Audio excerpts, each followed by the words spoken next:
What's going on? It's Big A, and this is my first video of 2022.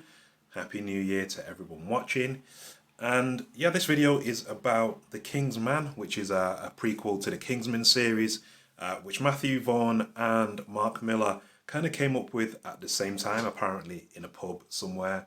And so there's similarities between like the first film and the comic, which came out prior to the first movie. But anyway, yeah, this is about the prequel. I saw the reviews and I was like, this film's going to be awful. It's going to be absolutely horrible, right? And then I go to see the movie just going, you know what, at least it's something to do. Just see a final movie on New Year's Eve before 2022. And I go to see it. And it actually turns out to be flipping really good, really enjoyable, very fun, over the top. Like Kingsman always is. The whole point of Kingsman is that it's supposed to be kind of like everything you'd want, or everything that we previously had in the Bond franchise, taken up to a next level, and, you know, just having like a ridiculous kind of over the top kind of spy, espionage, action kind of thing going on. And this was that, but set in the World War Two. So World War Two. That's completely wrong. World War One was the backdrop of this movie. Included a lot of real life events that did kind of like go over the politics and not get really into the politics of it all. Simplified it. That's because it's supposed to be a semi-fun action movie in which there's an evil villain that is plotting to change the world from the shadows. So yeah, it was just a fun time. It was a fun little romp. I don't understand why the critics rated it so low. Like, to be honest, I'm getting to the point where I'm stopping. I cease looking at reviews these days because the audience score is so different from the critic score that I don't know where the critics are coming from. So I pay more attention to the audience score, and I'm probably going to enjoy a film if the audience score is higher than the critic score. Yeah, I think audience kind of know what the deal is and what they should be expecting. I'm not sure critics are aware of what they should be expecting from Kingsman because it's Kingsman. It's kind of over the top and ridiculous to an extent, and that's what you go and see it for.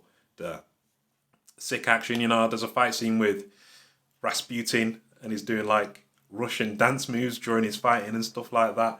It was cool, and also I watched Kingsman, the first one, the day after, and realized kind of like, yeah, they do mention the whole agency being set up during World War One, which is exactly what happens in this film. And yeah, it was an overall a good time, a good way to kind of end my movies of 2021. But I just don't understand that critic score. It makes no sense to me whatsoever. I don't really see what the point of it in Rotten Tomatoes is. I just think it needs to be ignored, really, and just, yeah, I don't know, stick to your reviewers on the YouTube and whatnot.